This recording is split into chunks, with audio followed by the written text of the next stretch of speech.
This video, I'm going to show you how to clear display on TikTok, or how do you get full view. And what you're going to do for this, you need to go over to a video in TikTok or a photo. Basically, it doesn't matter. And I'm going to my For You page. And let's say we have this TikTok in here and we want to clear this display. As you can see, we have a lot of data and information on the right side and the bottom side of the screen. We have an option to like, comment, etc. But there is a way to clear this and to make this TikTok a full view display. And what you're going to do for this is you're going to hold your finger on the screen. And when you do that, you will get this option menu. And in here, we're going to swipe a little bit to the right.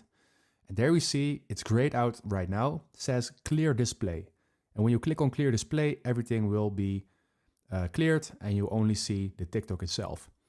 The reason that this is gray for me is because I'm recording this. That's the reason why you can watch this video.